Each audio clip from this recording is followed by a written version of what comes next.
मैत्री इंडिया के सारे ही दर्शकों को एवं मैत्री इंडिया के माध्यम से सारे ही भारतवासियों को साधुवाद, विनम्र अभिवादन, सप्रेम जय भीम। मैं आशा करता हूँ कि आप लोग कोरोना महामारी प्रकोप से सुरक्षित होंगे, बचे होंगे और मंगल कामना करता हूँ कि आप स्वस्थ रहें, सुरक्षित रहें और अपना जीवन अच्छी तरह से व्यतीत करें। हम आज बातचीत करने वाले हैं 15 अगस्त 2020 भारत का 74वां स्वतंत्रता दिवस। शनिवार दिनांक 15 अगस्त 2020 को सारे ही भारतवासियों ने भारत का 74वां स्वतंत्रता दिवस मनाया। हर साल मनाते हैं, इस साल भी मनाया। शायद उतने उत्साह उल्लास से नहीं जितना उत्साह उल्लास प्रतिवर्ष दिखाई पड़ता था, क्योंकि इस वर्ष भारत कठिन दौर से गुजर रहा है। भारत के सामने कुछ प्रमुख चुनौतियां हैं जो इस प्रकार हैं।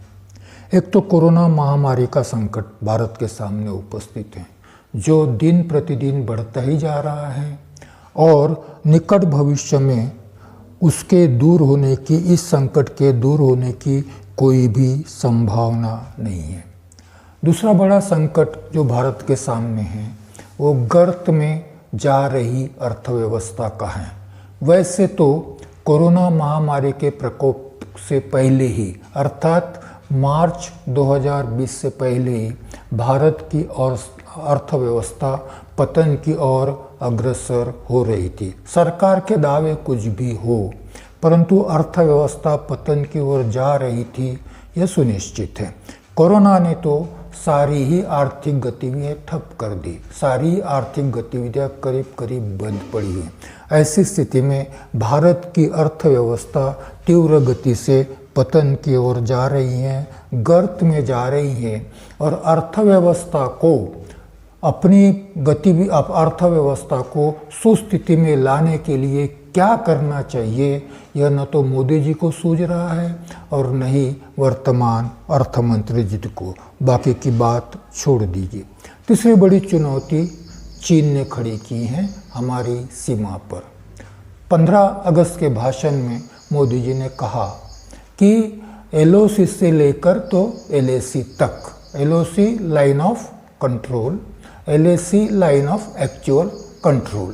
तो इसका मतलब है लद्दाख से लेकर तो अरुणाचल की सीमा तक चीनी सेना ने भारत में घुसपैठ की है। इस परिस्थिति में भारत के 20 जवान शहीद भी हुए हैं। फिर भी आज तक, मार्च में यह घुसपैठ हुई थी, फिर भी आज तक अनेक चर्चाओं का दौर चलने के बाद भी चीनी सेना अपनी मूल स्थिति में वापस नहीं गई है।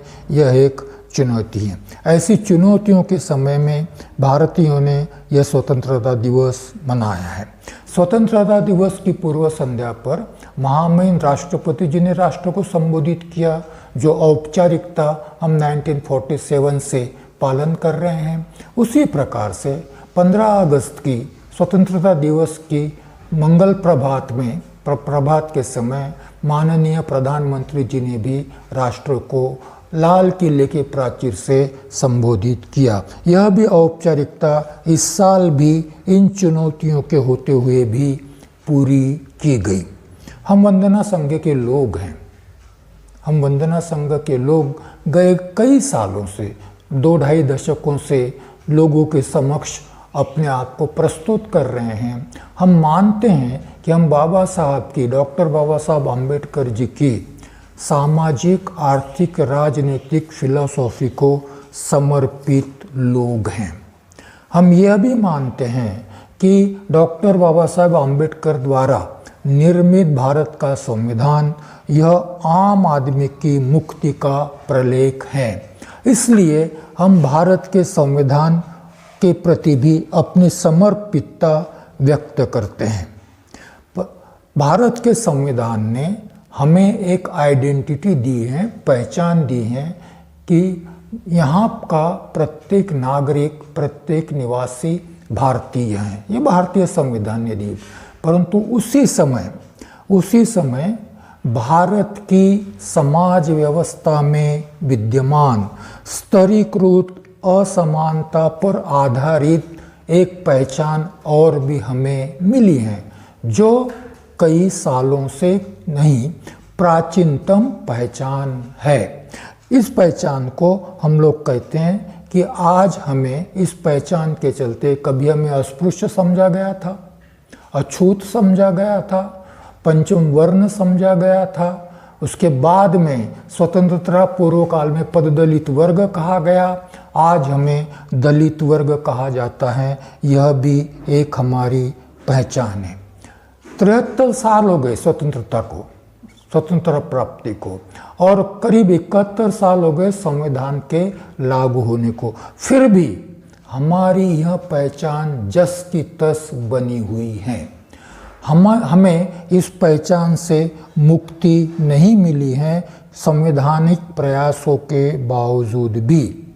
अब तो सवाल ही नहीं खड़ा होता ऐसा लगता है। अब तो वर्तमान विद्यमान सरकार, शासन, मोदी सरकार का शासन समता की बात नहीं करता।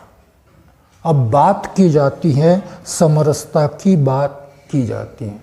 समरसता का अर्थ हम यह मानते हैं कि शायद हमें उन तक पहुंच मिले, अभी अस्पर्श नहीं रहेंगे, परंतु जाति व्यवस्था कायम रहेगी।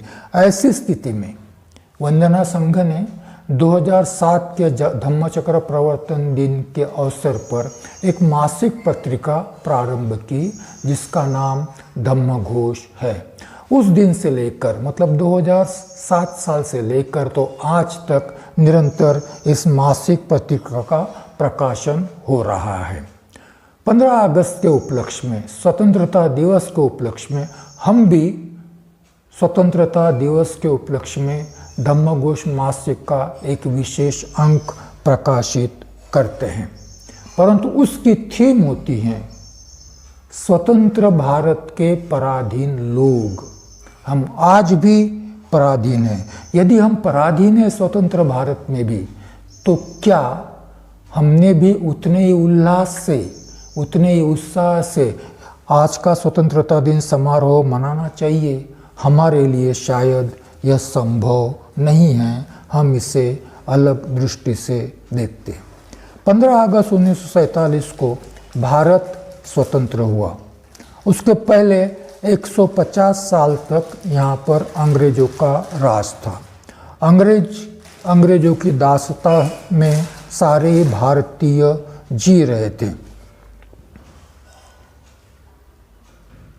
और इस दासता से मुक्त, ब्रिटिश शासन से मुक्त होने के प्रयास अलग अलग ढंग से किए जा रहे थे।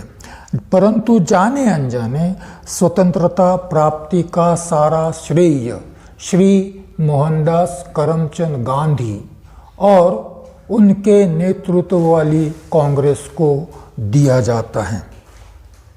कांग्रेस की स्थापना 1885 में हुई। उस समय, उसके बाद में, कुछ दिनों के बाद में उसका नेतृत्व बाल गंगाधर तिलक को प्राप्त हुआ।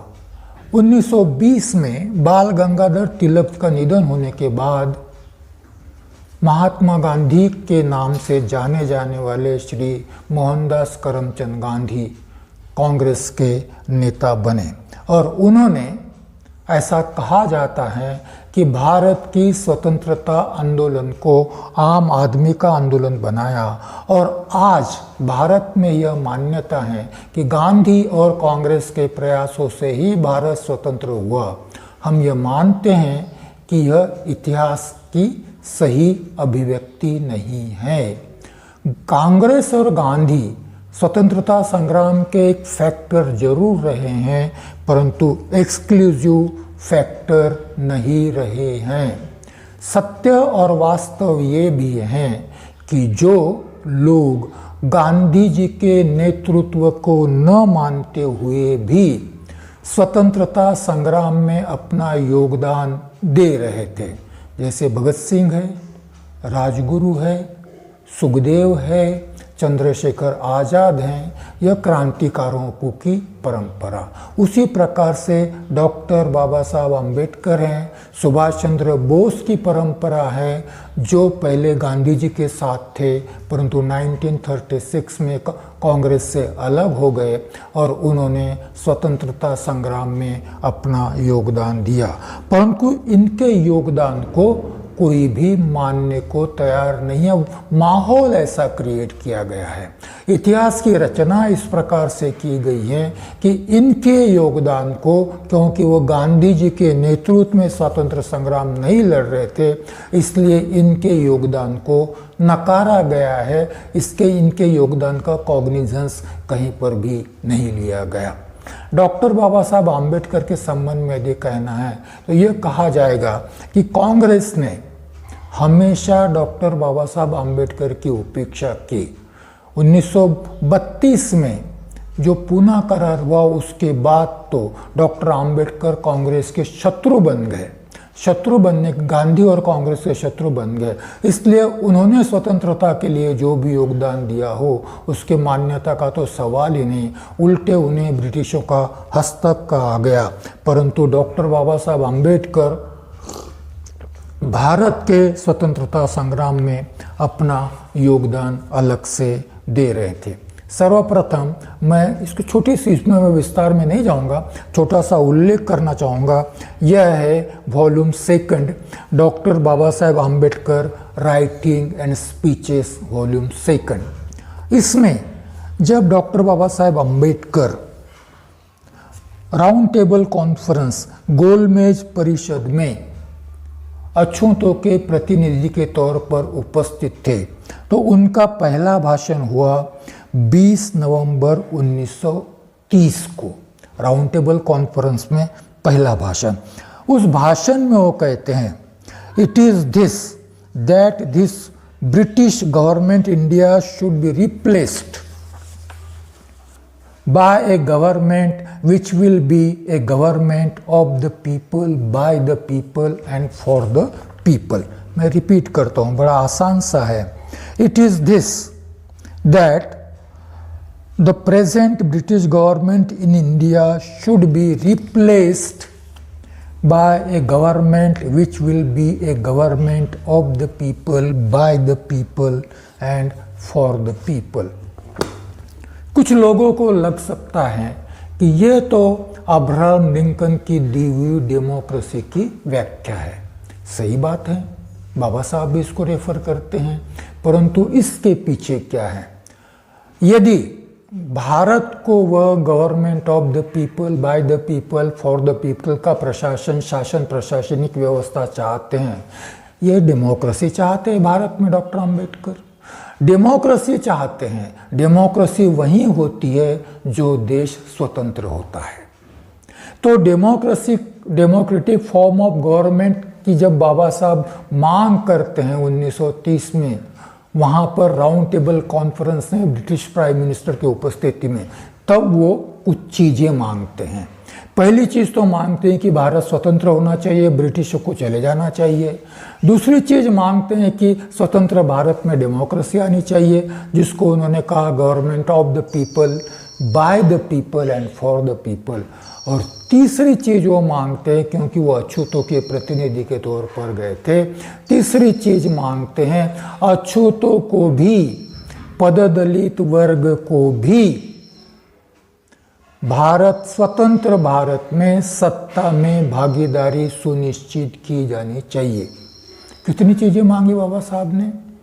भारत की स्वतंत्रता की मांग की, स्वतंत्र भारत में डेमोक्रेसी की मांग की, और डेमोक्रेसी में पददलित वर्ग के हक अधिकार सुरक्षित रहे, इसकी भी मांग उन्होंने की। और उसके बाद में हमेशा से डॉक्टर बाबा साहब आम्बेडकर किसी न किसी प्रकार से भारत की स्वतंत्रता के लिए प्रयत्नशील रहे हैं। इसका अर्थ स्पष्ट है कि डॉक्टर बाबा साहब आम्बेडकर भी स्वतंत्रता चाहते थे, परंतु भारत की नहीं, भारत के लोगों की। गांधी की स्वतंत्रता की मांग और डॉक्टर बाबा साहब आम्बेडकर जी की स्वतंत्रता की मांग, इसमें भेद हैं। गांधी, तिलक, ये सारी कांग्रेस की परंपरा इंडिपेंडेंस ऑफ इंडिया की बात करते हैं, फ्रीडम ऑफ इंडिया की बात करते हैं, परंतु बाबा साहब कहते हैं freedom of people, liberty of people की बात करते हैं वह लोग। और इसीलिए बाबा साहब देश की स्वतंत्रता और देश के लोगों की स्वतंत्रता, इसमें भेद करते हैं। स्वाभाविकतया गांधी ब्रिटिशों के शासन से देश स्वतंत्र हो यह चाहते थे, परंतु डॉक्टर बाबा साहब आम्बेडकर भारतवासियों को ब्रिटिश दासता से मुक्त करवाना चाहते हैं। इसलिए democracy, government of the people, we the people of India, it is different from if India that is free from the British rule. साथ ही ये बड़े महत्व का है, ध्यान दीजिए, साथ ही तत्कालीन पददलित वर्ग, कब के 1930 के राउंड टेबल कॉन्फ्रेंस में डिप्रेस क्लासेस यह शब्द प्रयोग किया गया था, उसका अनुवाद पददलित वर्ग हैं। साथ ही तत्कालीन पददलित वर्ग को सवर्णों की दासता से मुक्त करना चाहते थे, लिबरेट करना चाहते थे। इसका मतलब यह है कि बाबा साहब देश के लोगों की स्वतंत्रता चाहते थे और साथ ही पददलित वर्गों को सवर्णों की दासता से लिबरेट करना चाहते थे, मुक्त करना चाहते थे।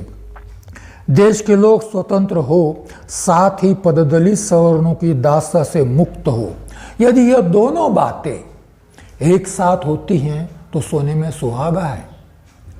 यदि दोनों बातें एक साथ नहीं हो सकती, होने की संभावना नहीं है, और किसी एक बात पर पहले ध्यान केंद्रित करने की आवश्यकता है, प्रयास केंद्रित करने की आवश्यकता है, रिसोर्सेस केंद्रित करने की आवश्यकता है, तो स्वाभाविकता पददलितों की, सवर्णों की दासता से मुक्ति, यह बाबा साहब की प्राथमिकता रही है।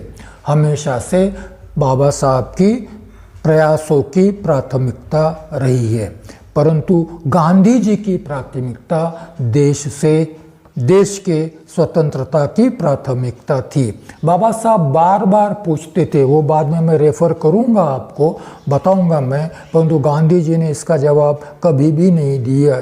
और इन परिस्थितियों में पददलितों की, सवर्णों के दासता से मुक्ति, यह बाबा साहब आम्बेडकर जी की प्राथमिकता बन गई थी, प्रायोरिटी थी। और देश की सवर्णों के साथ देशवासियों की ब्रिटिश शासन से मुक्ति, यह उनकी दूसरी प्राथमिकता रही हमेशा से। वो भूले नहीं देश को, देश के लोगों को भूले नहीं, परंतु जब सवाल प्राथमिकताएं निश्चित करने का होता है, तब गांधी जी की प्राथमिकता देश की स्वतंत्रता थी, बाबा साहब आम्बेडकर जी की प्राथमिकता यह पहले अछूतों की, पददलितों की, सवर्णों की दासता से मुक्ति की थी।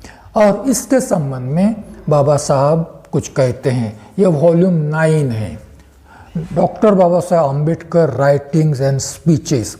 यह है what Congress and Gandhi have done to untouchables, बड़ी प्रसिद्ध किताब है। इसके संबंध में इसमें डॉक्टर बाबा साहब आम्बेडकर क्या कहते हैं, पहले ही पेज पर एक बड़ा अच्छा कोटेशन है थ्यूसिडाइडस का बाबा साहब ने कोट किया है पहले मुख्य पृष्ठ पर। It may be your interest to be our masters, it may be your interest to be our masters, but how can it be ours to be your slaves. फिर से रिपीट करता हूं, बड़ा महत्व का है। It may be your interest to be our masters, but how can it be ours to be your slaves. को हमारा स्वामी बनने में रुचि हो सकती है, आपका निहित स्वार्थ हो सकता है, हमारा स्वामी बनने में आपका स्वार्थ हो सकता है, परंतु हमने आपका दास होना चाहिए, इसमें हमारा हित क्या है? इसमें हमारी रुचि कैसे हो सकती है? आप हमारे स्वामी बने, इसमें आपका स्वार्थ है, परंतु हमने आपका दास बनना चाहिए, इसमें हमारी कोई रुचि नहीं है, हम यह बिल्कुल नहीं चाहते। It may be your interest to be your masters, but how can it be ours to be your slaves? सवाल पूछते हैं बाबा साहब। उसके आगे बाबा साहब कहते हैं, बाबा साहब ने अपना सारा ही साहित्य अंग्रेजी में लिखा है, प्राय अंग्रेजी में लिखा है। उसके बारे में बाबा साहब कहते हैं कि स्वतंत्रता के पहले की स्थिति ऐसे थी, ना देश में ना विदेशों में बाबा साहब के विचारों को कोई पढ़ता था, कोई सुनता था, सारा ही कांग्रेस में माहौल था, मीडिया में। ऐसे स्थिति में अंग्रेजी में लिखकर बाबा साहब दुनिया का ध्यान अपने समस्याओं की ओर, अपने संघर्ष की ओर खींचना चाहते थे। हम बात कर रहे हैं स्वतंत्रता की। बाबा साहब कहते हैं, in taking the side of the Congress as an organization fighting for freedom, the foreigner does not stop to make a distinction between freedom of a country and the freedom of a people in the country. क्या कहते हैं बाबा साहब?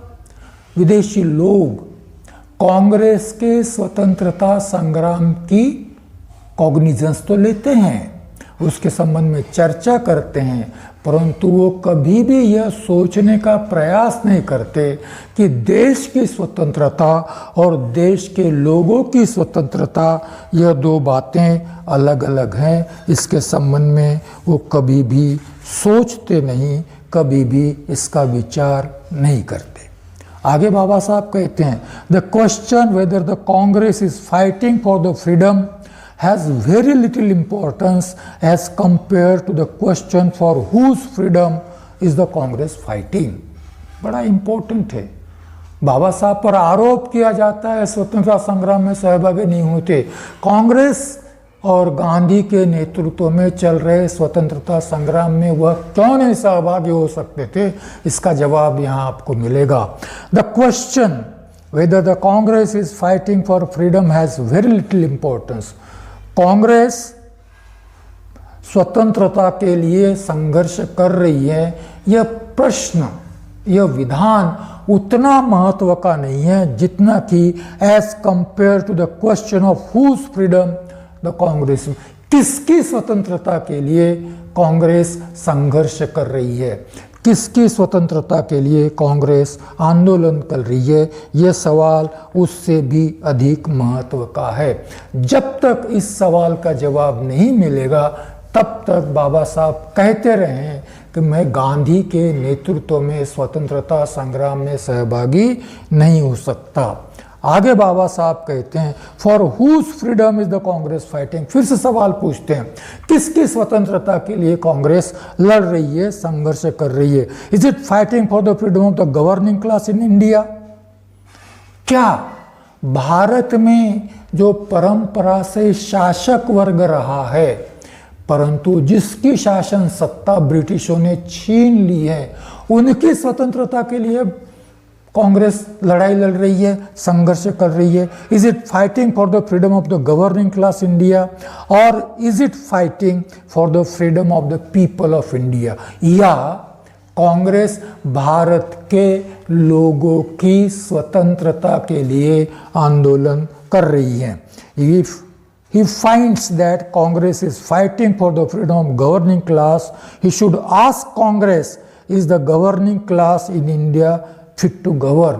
यदि विदेशी लोगों को लगता है कि कांग्रेस यह रूलिंग क्लास, शासक वर्ग के स्वतंत्रता के लिए संघर्ष कर रहा है, तो विदेशी लोगों ने गांधी और कांग्रेस से यह पूछना चाहिए कि क्या यह शासक वर्ग स्वतंत्र भारत में शासन करने के लिए काबिल है, कैपेबल है? क्या उसमें इतनी योग्यता है कि वह स्वतंत्र भारत का शासन कर सके? यह सवाल कांग्रेस का समर्थन करने से पहले विदेशियों ने जरूर कांग्रेस को और गांधी को पूछना चाहिए। आगे बाबा साहब और भी कहते हैं it will be found that the fight for the freedom led by the governing class is from the point of view of the servile class a selfish if not sham struggle। Bharat में दो वर्ग हैं, एक शासक वर्ग है, दूसरा शासित वर्ग है, जिसको बाबा साहब सर्वाइल क्लास कहते हैं, दास कहें, प्रजा कहें या शासित वर्ग कहिए। तो it will be found that the fight for freedom led by governing class is from the point of view of servile class. और यदि स्वतंत्रता संग्राम यह शासक वर्ग की स्वतंत्रता के लिए है, तो यह जो शासित वर्ग है, प्रजा है, दासता का क्लास है, ये इसको स्वार्थ प्रेरित स्वातंत्र संग्राम कहती हैं। किसके स्वार्थ के लिए? सत्ताधारी वर्ग की स्वातंत्र के लिए। The freedom which the governing class in India is struggling for is a freedom to rule the servile classes. सत्ताधारी वर्ग जिस स्वतंत्रता संग्राम में लिप्त हैं, जो स्वतंत्रता संग्राम कर रहा है, दास वर्ग की, प्रजा की दृष्टि से वह स्वतंत्रता संग्राम एक प्रकार से उनको दास करने के लिए किया जा रहा है, उनको और भी शासित प्रशासित करने के लिए किया जा रहा है। What it wants is the freedom for the master race to rule the subject race, which is nothing but Nazi or Nietzsche's doctrine of freedom for superman to rule the common man। इस प्रकार का स्वतंत्रता की चाहत, इस प्रकार की स्वतंत्रता के लिए संघर्ष, रूलिंग क्लास की स्वतंत्रता के लिए संघर्ष, ये एक प्रकार से नाजीवाद है, नाजीवाद है, एक प्रकार से निश्चय का सिद्धांत। निश्चय ये फिलोसोफर हो, जर्मनी का फिलोसोफर था जिसने नाजीवाद को प्रकट किया था। इस प्रकार से उसके सिद्धांतों की मान्यता है, जो यह मानती हैं कि समाज में कुछ सुपरमैन होते हैं, श्रेष्ठ वंश के लोग होते हैं, जो सामान्य आदमी पर शासन करने के लिए होते हैं। बाबा साहब की मान्यता थी कि कांग्रेस का गांधी जी के नेतृत्व में चलाया जाने वाला स्वतंत्रता का संग्राम, यह संग्राम शासक वर्ग की स्वतंत्रता के लिए है, जिसकी फिलॉसफी नाजी की फिलॉसफी है। और इसीलिए बाबा साहब कभी भी देश की स्वतंत्रता चाहते हुए भी कांग्रेस के गांधी के नेतृत्व में चलाए जा रहे स्वतंत्रता संग्राम में कभी भी सहभागी नहीं हो सके। एक बड़ा अच्छा सा कोटेशन है अम्बेडकर्स प्रीएम्बल नाम के बुक में, वह भी मैं बताना चाहूँगा। तिलक को, लोकमान्य बाल गंगाधर तिलक को, जिनको लोकमान्य की उपाधि दी गई थी, बाल गंगाधर तिलक जी को सार्वजनिक असंतोष का जनक कहा जाता था उस समय में। क्यों कहा जाता था? क्योंकि उन्होंने डिमांड की थी freedom is my birth right, स्वतंत्रता यह मेरा जन्म सिद्ध हक है। उसके संबंध में कहा गया है इस किताब में, the political freedom that was being desired and fought for was as Bal Gangadhar Tilak so evocatively put it one's birth right. Bal Gangadhar Tilak ji ने कहा था कि स्वतंत्रता मेरा जन्म सिद्ध हक है, अधिकार है। बाबा साहब क्या कहते हैं इसके बारे में? In stark contrast doctor Ambedkar had once quipped, if a Tilak had been born among the untouchables, he would not have raised the slogan Swaraj is my birthright, but he would have raised the slogan annihilation of untouchability is my birthright. We know those whose birthright the preamble वगैरह वगैरह। क्या कहते हैं बाबा साहब एक जगह पर तिलक के इस विधान पर, स्वराज मेरा जन्म सिद्ध हक है, इस विधान पर अपनी प्रतिक्रिया देते हुए बाबा साहब कहते हैं कि तिलक यदि अछूत समाज में पैदा हुए होते तो स्वराज्य मेरा बर्थ राइट है, यह घोषणा उन्होंने नहीं दी होती। उन्होंने घोषणा दी होती annihilation of untouchability is my birth right. Untouchability, अस्पृश्यता का विध्वंस, अस्पृश्यता का विनाश, यह मेरा जन्म सिद्ध हक है, ऐसी घोषणा शायद उन्होंने की थी या की होती।